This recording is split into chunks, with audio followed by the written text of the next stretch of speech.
ভাবুন,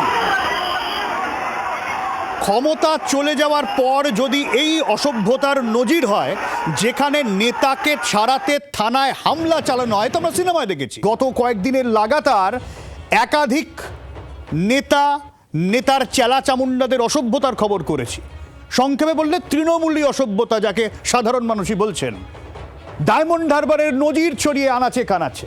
আর এই তৃণমূলী অসভ্যতার অন্যতম অ্যাম্বাসাডার জাহাঙ্গীর ওরফে পুষ্পা, যে এখন থানায়, সেই জাহাঙ্গীর পুষ্পা যার বিরুদ্ধে একাধিক অভিযোগ, দুর্নীতির অভিযোগ, মারধরের অভিযোগ, তোলাবাজির অভিযোগ, ভোট লুটের অভিযোগ, এই হেন পুষ্পাকে যখন গ্রেফতার করা হয়, তাকে হাফ প্যান্ট পরিয়ে ঘোরানো হয়, এই পুষ্পা হাত জোর করে রাস্তায় রাস্তায় ঘোরে, আর তাকে ছাড়াতে তার অনুগামীরা হামলা করছে ফলতা থানায়। এই দুঃসাহস ডায়মন্ড হারবারে। ক্ষমতা চলে গেছে, তারপরেও দুঃসাহসের নজির দেখুন আগে। জি 24 ঘন্টা এক্সক্লুসিভ।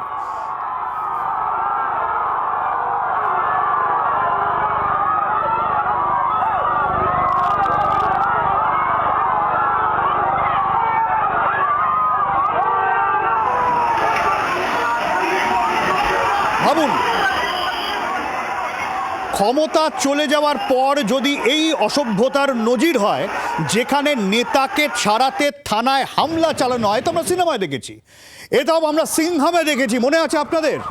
এসব আমরা দক্ষিণী সিনেমায় দেখি, যেখানে গুন্ডাদের অ্যারেস্ট করা হয় আর তাকে ছাড়াতে থানা ভাঙচুর করতে যায় তার চেলা চামুন্ডারা। একই ছবি। ডায়মন্ড হারবারে কি সেই সাউথ ইন্ডিয়ান সিনেমার মডেল চলছিল নাকি? এবং এরা সব নামকরা গুন্ডা, তাদেরকে যখন অ্যারেস্ট করানো হয়, তারপর এই ধরনের ক্ষমতায় নেই তাদের সরকার, তারপরও যখন এই কাজ করা হয়, তাহলে বোঝা যায় যে ক্ষমতায় থাকাকালীন এরা কোন জায়গা থেকে এলাকায় এলাকায় দাপিয়ে বেড়াতো, আইন শৃঙ্খলাকে বুড়ো আঙুল দেখাতো। নকিবউদ্দিন রয়েছেন আমার সঙ্গে সরাসরি। নকিবউদ্দিন, ঠিক কী ঘটনা ঘটেছে? কারণ গত কয়েকদিন ধরেই আমরা দেখছিলাম যে বিক্ষোভ করছিলেন তারা প্রতিবাদ করছিলেন। ঠিক আছে, একটা গণতান্ত্রিক উপায়, তারা প্রতিবাদ করতেই পারেন। যদি কেউ এই ধরনের গুন্ডাগর্দিকে সাপোর্টার হয়ে থাকেন, তারা করতে পারেন। কিন্তু এটা কি অসভ্যতা? থানায় ঢুকে থানা ভাঙচুর করে পুলিশের হাত থেকে ছাড়িয়ে আনবে, এই চলছে ওখানে।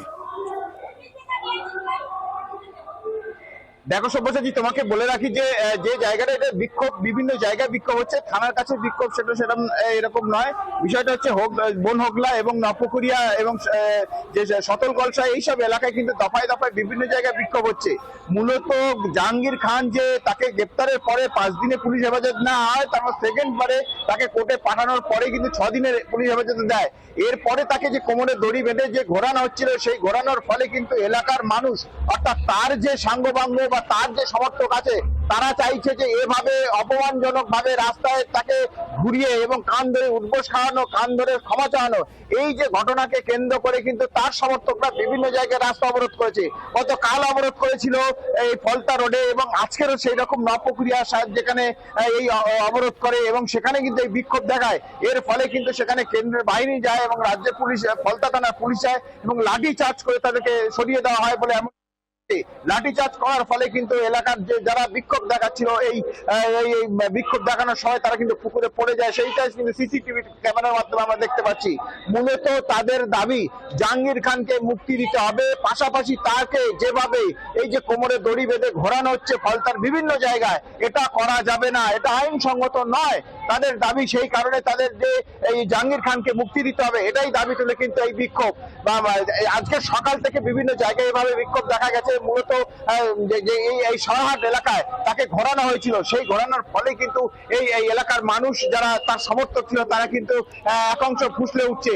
মূলত এরা মহিলারা কিন্তু এই বিক্ষোভে সামিল হচ্ছে, পুরুষের থেকে মহিলারা কিন্তু এই বিক্ষোভে সামিল হচ্ছে, সেটা সেই ছবি দেখা যাচ্ছে বলে এমনটা জানা যাচ্ছে। নকিবউদ্দিন, এই জাহাঙ্গীরের ফ্যান ফলোয়ারদের মধ্যে মহিলাদের সংখ্যা বেশি ছিল একটু নাকি?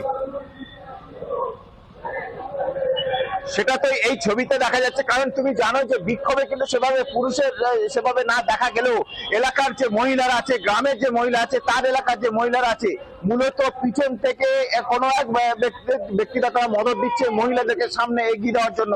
কারণ মহিলারা যদি বিক্ষোভ মিছিল করে, বিক্ষোভ দেখায়, সেখানে কিন্তু পুলিশের কিন্তু একটু তাদেরকে সহযোগিতা, যে পুলিশের যে কাজ সেটা করতে কিন্তু একটু কিছুটা হলেও সমস্যার সৃষ্টি হবে। ফলে কিন্তু এই বিক্ষোভ গতকাল আমরা রাস্তায় দেখেছি রাস্তা অবরোধ করেছিল, সেখানে মহিলারা এগিয়ে এসছে এবং মুক্তির দাবি তুলেছে এবং তাকে যেভাবে হেনস্থা করা হচ্ছে জাহাঙ্গীর খানকে, সেটাকে করা যাবে না সেটার দাবি তুলেছে। ঠিক আজকেরও সেভাবে এভাবে তারা মুক্তির দাবি তুলছে এবং জাহাঙ্গীর খানকে এভাবে ঘোরানো যাবে না, কোমরে দড়ি বেঁধে রাস্তায় ঘোরানো যাবে না।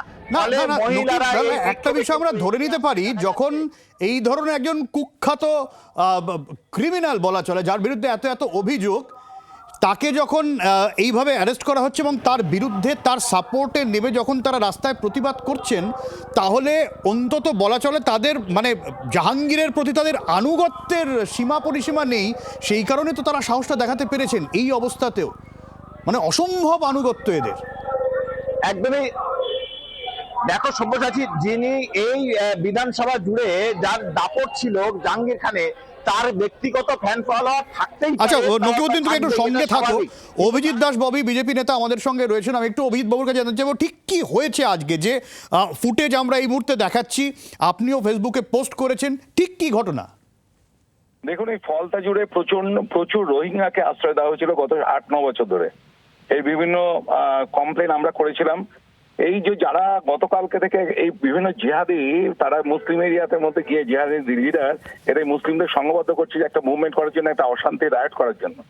এবং তারা গতকালকে থেকে তারা বিভিন্ন জায়গায় অবরোধ করেছে এবং সেই সমস্ত লোকেরা, যাদের অধিকাংশ আমার খুব সন্দেহ আছে এর মধ্যে রোহিঙ্গারাও ঢুকে রয়েছে, এরা মিলে আজকে ওইখানে গেট ভাঙছিল, দেখেছেন ভিডিওটাতে। এবং তারপরে পুলিশকে বাধ্য করা হয় তাদেরকে আপনার ছত্রভঙ্গ করার জন্য। এই যে একটা যে জাহাঙ্গীর ওদের লিডার, ওরা বুঝতে পারছে জাহাঙ্গীরকে যে করে ছাড়াতে হবে, জাহাঙ্গীরকে ঘোরানো যাবে না, জাহাঙ্গীরকে হাত জোর করে রাস্তায় ঘোরানো যাবে না। ওরা গতকালকে থেকে এরকম ভাবে বিশৃঙ্খল ভাবে ওরা শুরু করছে। যে সমস্ত হিন্দু লোকেরা যাচ্ছিল তাদেরকে মারধর করা হচ্ছে, গাড়ি থেকে নামিয়ে, প্রচুর অভিযোগ এসছে আমাদের কাছে। তো তারা বলছে দাদা কি করব। আমরা প্রশাসনকে জানিয়েছি বিষয়টা। এই জাহাঙ্গীরকে সামনে রেখে ওরা একটা কমিউনাল একটা এনভায়রনমেন্ট তৈরি করতে চাইছে, যেটা উচিত নয়। এবং এর পিছনে এটা ইমিডিয়েট এই যারা এই সমস্ত জিহাদি কার্যকলাপ চলছে, প্রশাসন বা তাকে স্ট্রেপ নেওয়া উচিত। না অভিজিৎ বাবু, আপনি কিন্তু একটা ভয়ঙ্কর অভিযোগ তুলছেন। প্রথম কথা, যেখানে বাংলাদেশি চিহ্নিত করে ডিপোর্ট করা হচ্ছে, যেখানে একটা এসআইআর হয়ে গেছে, তারপরও আপনার অভিযোগ মতন যে আপনি নির্দিষ্টভাবে বলছেন এখানে অনেক রোহিঙ্গা ঢুকে আছে, এত ভয়ঙ্কর অভিযোগ তুলছেন আপনি। আমি 2018 সালে আমি রোহিঙ্গাদের বিরুদ্ধে মামলা করেছিলাম সুপ্রিম কোর্টে। সেই মামলা ওই অবস্থা পড়েছে, আপনি তো জানেন বিশ্ব অবস্থা কি পরিস্থিতি। আমি আমাদের এখানকার নিয়ে, এবং আপনি নিশ্চয়ই জানেন যে আরিজ আফতাব, আমি তখন জেলা সভাপতি ছিলাম। আমি এই বাইরের ভোটারদেরকে নিয়ে সেখানে নামতলা, যাদের অধিকাংশ ছিল রোহিঙ্গা বাংলাদেশি, তাদেরকে জোর করে নাম দেওয়া হয়েছে, কিন্তু আরিজ আফতাব কিচ্ছু করেনি। এবং আমি এই জেলা সভাপতি পদ থেকে চলে যাওয়ার পর জিনিসটা স্টপ হয়ে যায়। তো এইখানটার ফলতাতে প্রচুর পরিমাণে রোহিঙ্গা এবং বাংলাদেশিরা রয়েছে। এবং যেখানটা 73% হিন্দু ছিল, তাদের 2% ভোট কমে গেছে, 71% হিন্দুরা নেমেছে। এই সমস্ত দিয়ে একটা বিশৃঙ্খলতা তৈরি করতে চাইছে, রায়টের পরিস্থিতি। আর আমাদের, আপনারা তো জানেন যে ডায়মন্ডে হিন্দুরা সাধারণত নিরীহ। তার মধ্যে গত 13 বছর ধরে এই অভিষেক ব্যানার্জির অত্যাচারে হিন্দুদের ব্যাকবোনটা পুরো ভেঙে দেওয়া হয়েছে। পুলিশ প্রশাসন ওদের হয়ে কাজ করছে, পুলিশ প্রহরায় ক্রিমিনাল অত্যাচার চলেছে। এবার আজকে ফলতাতে একই ভাবে ওরা একটা গন্ডগোল করতে চেষ্টা করছে গতকালকে। আর একটা প্রশ্ন, এই বিক্ষোভকারীদের মধ্যে যেরকম আমাদের প্রতিনিধি বলছিলেন প্রচুর সংখ্যায় মহিলা। না, আপনার মনে নেই 2024-এ যখন আমাকে আটকে রাখা হয়েছিল, সমস্ত ক্রিমিনালগুলো পিছনে, সামনে মহিলারা। মনে করে দেখুন, এক জায়গায় 1.5 ঘন্টা আর এক জায়গায় 2.5 ঘন্টা। 2024-এ সেই ভিডিওটা বার করে দেখুন। ভারতবর্ষের বুকে কোথাও লোকসভার প্রার্থীকে এইভাবে আটকে রাখা হয় না? জাহাঙ্গীরের কি আলাদা প্রমিলা বাহিনী আছে নাকি? প্রমিলা বাহিনী নয়, অ্যাকচুয়ালি এরা বেশিরভাগই হচ্ছে বাংলাদেশি এবং রোহিঙ্গা মুসলিম। এবং এদেরকে নেটওয়ার্কে কাজ করছে বিভিন্ন জামাতের নেতা, পাবলিক জামাত পার্টি নেটওয়ার্ক। এই পুরো দক্ষিণ সুশান জুড়ে একটা জামাতের নেটওয়ার্ক চলছে। এই এরা পুরো জিহাদি। এদের কাজই হচ্ছে কিভাবে হিন্দু মেয়েদেরকে তুলে নিয়ে আসবো, তাদেরকে বিয়ে করব, তাদের পেটে বাচ্চা আনবো এবং হিন্দুদের ঘর বাড়ি লুট করবো। যদি 4টে ভাই থাকে তার মধ্যে একটা ভাইয়ের সম্পত্তি কিনে বাকি 3 ভাইকে তাড়াবো। যৌথ পুকুর থাকলে তার মধ্যে গরুর মাথা ফেলে দিয়ে যাতে তারা পুজোর বাসন কোসন না করতে পারে। কি একটা অসুস্থ ভয়ঙ্কর পরিস্থিতি এখানকার হিন্দুরা জানে। এখানে বাইরে যারা রয়েছে তারা বুঝবে না যে দক্ষিণ চব্বিশ হিন্দুরা কিভাবে বেঁচে রয়েছে। আজকে পরিস্থিতি চেঞ্জ হয়েছে, আজকে আমাদের মাথা উঁচু করে বেঁচে থাকা উপায় এসেছে, কিন্তু এই জিহাদিরা করতে দেবে না যতক্ষণ এদের ডিটেক্ট করে রিপোর্ট করা হয়। অনেক ধন্যবাদ। অভিজিৎ দাস ববি ছিলেন আমাদের সঙ্গে এবং তার অভিযোগ যথেষ্ট ভয়ঙ্কর এবং হইচই ফেলার মতো। নকিবুদ্দিন। একদম একদম যে অভিযোগ উঠছে সেই অভিযোগ বিজেপির পক্ষ থেকে এই অভিযোগটা তুলছে, কিন্তু মূলত এই এই যে ফলতা এলাকা, ফলতা যে বিধানসভা জুড়ে জাহাঙ্গীর খানের একটা দাপট ছিল, এটা স্বাভাবিক। সেই দাপটে কিন্তু সবাই তারা ভয়ে ভীতি থাকতো। মূলত সেই জাহাঙ্গীর খানেরও নিজস্ব ফ্যান ফলোয়ার থাকবে এবং তার যে সে একদম পুরোপুরি এলাকায় যে তার কিছু সেনাবাহিনী থাকবে। কিছুদিন চুপচাপ ছিল, কিন্তু দেখা যাচ্ছে যে জাহাঙ্গীর খানকে যেভাবে রাস্তায় গড়ানো হচ্ছে প্রশাসনের পক্ষ থেকে, যেভাবে তাকে কান ধরানো হচ্ছে এবং যে ঘুরছে, এর ফলে কিন্তু সাধারণ যে মানুষ বা তার যে ফ্যান ফলোয়ার আছে সেটা কিন্তু হয়তো মেনে নিতে পারছে না। যদি জাহাঙ্গীর খান কোনো গ্রেপ্তার হওয়ার পরে তার যদি দোষী সাব্যস্ত হয়, তার যে সাজা, আইনত সাজা, সেটা তারা চাইছে।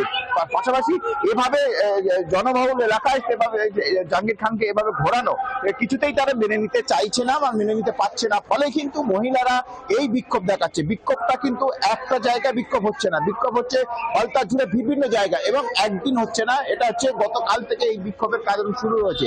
সেই কারণে কিন্তু প্রশাসন যেমন তৎপর এবং কেন্দ্রের বাহিনী সেই বিক্ষোভকে সরাতে হচ্ছে, তাদেরকে হিমশিম খেতে হচ্ছে, এবং মহিলারা সামনে এগিয়ে আসছে, যার ফলে কিন্তু তাদের উপর লাঠিচার্জ করতে বা তাদেরকে বলতে কিন্তু অনেকটা সমস্যা হচ্ছে, কারণ যে কোনো মুহূর্তে অন্য কেস হয়ে যেতে পারে। ফলেই এই প্রশাসন কিন্তু ঠান্ডা মাথায় এই বিক্ষোভকারীদেরকে লাঠিচার্জ করে কিন্তু সরিয়ে দিয়েছে, এবং যাতে এখন বিভিন্ন জায়গায় যে বিক্ষোভ দেখাচ্ছে সেই বিক্ষোভ কিন্তু এখন পুলিশের আওতা চলে এসেছে, সেই বিক্ষোভ কিন্তু বন্ধ হয়েছে, এবং এলাকার মানুষ যারা বিক্ষোভ একদমই নকিব, তুমি সঙ্গে থাকো। আমি এই জায়গা থেকে রাজনৈতিক বিশ্লেষক সুকান্ত ঘোষ রয়েছেন আমার সঙ্গে, একটু সুকান্তবাবুর কাছে যাবো। সুকান্তবাবু, এই দিন তো আমরা দেখতে চাইনি, এই ভয়ঙ্কর একেবারে একজন নটোরিয়াস ক্রিমিনাল বলে যাকে এলাকাবাসীরাই অভিযোগ তুলছেন, তোলাবাজির অভিযোগ, খুনের অভিযোগ, ভোট লুটের অভিযোগ, এবং এমন ভোট লুটের অভিযোগ যাওয়ার রিপোল করতে হয় যে এলাকা ছেড়ে পালাতে যায় বাংলাদেশে।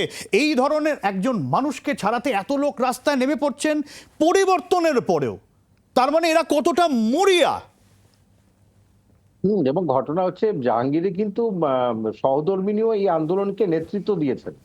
সুতরাং সব্যসাচী এই আন্দোলনের পেছনে আরো বড় ভূমিকা রয়েছে। প্রমীলা বাহিনীকে সামনে রেখে কোনোভাবে আন্দোলনটাকে মানে ওরা চাইছে যেন কোনোভাবেই পুলিশ বা কেন্দ্রীয় বাহিনী ব্যবস্থা না নিতে পারে, কারণ এতদিন তো অপশাসন চালিয়েছে জাহাঙ্গীর এখানে। শুধুমাত্র তো মানে কাটমানি এগুলো ছোটখাটো, এগুলো ধরো আমি ধরলাম ছোটখাটো তৃণমূল আমলে, সেগুলোর থেকে উপরে গেছে হুমকি দেয়া, চমকি দেয়া, এবং কোনো কোনো জায়গায় গিয়ে ভোট দিতে না দেয়া যেন দিতে পারে সেই ব্যবস্থাও সে করেছে তার বাইক বাহিনী। সুতরাং তার যে এই রাজত্ব সেটা যেন খান খান হয়ে যাচ্ছে যখন দেখছে তার এই তথাকথিত কিছু সমর্থক। এবং সত্যিই কথা, জামাতের যেভাবে আমাদের প্রতিবেশী দেশে আমরা দেখেছি জামাতের কি উৎপাত বেড়েছে, এবং জামাত বহুভাবে চেষ্টাও করে। আমি সুকান্ত বাবু, আপনার সাথে কথা হতে আমার একটা বিষয় মনে পড়ে গেল হঠাৎ করে। এই যে যারা দাগী, যারা অপরাধী, যারা এলাকায় অত্যাচারের ঘটনা রীতিমতো মিথ হয়ে থেকে গিয়েছে, লোকজন একটা সুযোগ বুঝে বলার জায়গা পেয়েছে, তাই সংবাদ মাধ্যমে এসেছে। এই প্রথম তো নয়, সন্দেশখালী শেখ শাহজাহান, তাকে যখন রেড করা হলো, তাকে ছাড়াতে মনে আছে আপনাদের, ঝাঁপিয়ে পড়েছিল কিছু লোকজন। তাদেরকে এলাকাবাসী বলা ঠিক হবে না, তাতে এলাকার অপমান হয়। কিছু সংখ্যক যারা ক্রিমিনালের সাঙ্গপাঙ্গ, যারা তার কাছ থেকে উপকৃত হয়েছে, তারা এই কাজটা করেছিলেন। এবং একই ছবি আপনাদের দেখাচ্ছি, দেখুন, ঠিক একই প্যাটার্ন, সেম প্যাটার্ন, যেখানে 5/1/24 সালে মহিলাদের সামনে এগিয়ে দিয়ে এইভাবে জাহাঙ্গীরকে ছাড়ানোর কথা হয়েছিল, একইভাবে শাহজাহানকে ছাড়ানোর বিষয় এসেছিল সামনে, একইভাবে জাহাঙ্গীরকে ছাড়াতেও এইভাবে হামলা করা হলো। সেই হামলার ছবিটা আমি দেখাবো আজকের। দেখুন, সামনে সামনে সামনে কিন্তু মহিলার শাড়ি। দুটোর মধ্যে পার্থক্য এটাই যে তৃণমূলের আমলে পুলিশ গা পাচিয়ে পালিয়ে গিয়েছিল, আজকে অন্তত পুলিশ লাঠিচার্জ করে পরিস্থিতি সামাল দিয়েছে। দুটোর পার্থক্য এটাই, কিন্তু প্যাটার্ন লক্ষ্য করুন। যে প্যাটার্ন আমরা দেখাচ্ছি সেই ছবিতে, যেখানে মহিলাদের সামনে এগিয়ে দিয়ে শাহজাহানকে ছাড়াতে হামলা চলেছিল, ঠিক একই প্যাটার্নে, সেম প্যাটার্নের রিপিট টেলিকাস্ট, যেখানে জাহাঙ্গীরকে ছাড়াতে সেই মহিলাদের সামনে এগিয়ে দেওয়া হলো। কারা? কোনো নির্দিষ্ট পরিকল্পনা, কোনো নির্দিষ্ট প্যাটার্ন ছাড়া এটা কিভাবে সম্ভব? এই আবহে যখন ফলতা বিজেপি দখল করেছে, যেখানে ফলতায় বিপুল সংখ্যক মানুষ বিজেপিকে ভোট দিয়েছে এবং তৃণমূলের জমানত বাজেয়াপ্ত হয়েছে, প্রার্থী সরে দাঁড়িয়েছে, প্রার্থী বাংলাদেশে পালা থেকে গ্রেপ্তার হয়েছে, তারপরে এরা কারা? শুধু তো আজকে নয়, এই বিক্ষোভ দফায় দফায় চলছে। গতকালের ছবি দেখাবো, যে জাহাঙ্গীরের বাড়িতে পার্টি অফিসে সাধারণ মানুষ অত্যাচারের অভিযোগ করে ভেঙে গুড়িয়ে দিয়েছিল, তারপর সেই কালকের ছবি দেখাচ্ছি আপনাদের। কালকে এই পার্টি অফিসের সামনে জড়ো হয়ে গেলেন সব শাড়ি কিন্তু মহিলাদের, দেখুন মুখগুলো সব মহিলাদের, তারা জড়ো হয়ে গেলেন। তারা জড়ো হয়ে গিয়ে প্রতিবাদ বিক্ষোভ দেখাতে চাইলেন কার বিরুদ্ধে? যার বিরুদ্ধে ভুরি ভুরি অভিযোগ। এই অভিযোগ আজকের নয়, বছরের পর বছর ধরে, এবং সেই অভিযোগের সত্যতা আছে বলেই না কান ধরে হাত জোর করে রাস্তায় ঘুরতে হয় জাহাঙ্গীরকে।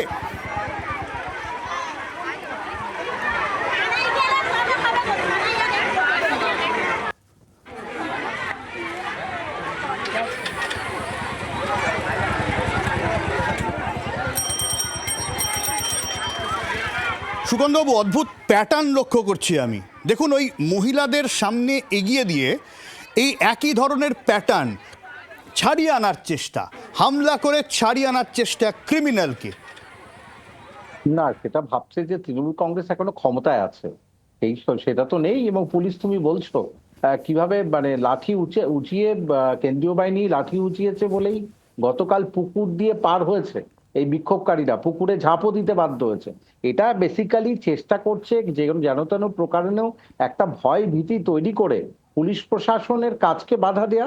আর মহিলারা সামনে থাকলে সহজে তো লাঠিচার্জ করা যাবে না, এই সহজ পন্থাটাই তারা নিয়েছে। এবং এটাও কিন্তু কিন্তু সুকান্তবাবু, প্রশ্ন হচ্ছে এরা কারা?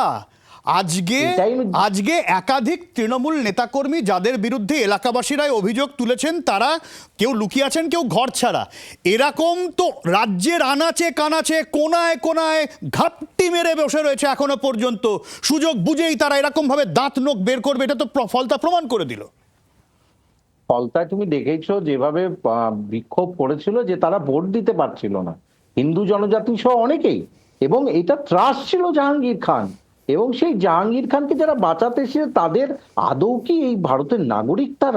তাদের কি আদৌ নাগরিকতা রয়েছে? এই নিয়েও কিন্তু তাদের মুখ টুক ঢেকে আছে। তুমি দেখেছো বেশিরভাগ তোমার টিভিতে দেখা যাচ্ছে তাদের মুখ ঢাকা।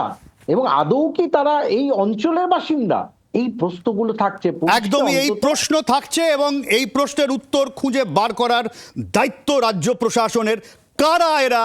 এই ধৃষ্টতা হয় কি করে তাদের, যেখানে একজন অপরাধী যার বিরুদ্ধে একাধিক অভিযোগ রয়েছে, মামলা চলছে, তাকে ছাড়াতে এই ধরনের ঘটনা ঘটায়? খুঁজে বার তো করতেই হবে। বাংলার আওয়াজ, বাঙালির আবেগ, জি 24 ঘন্টা।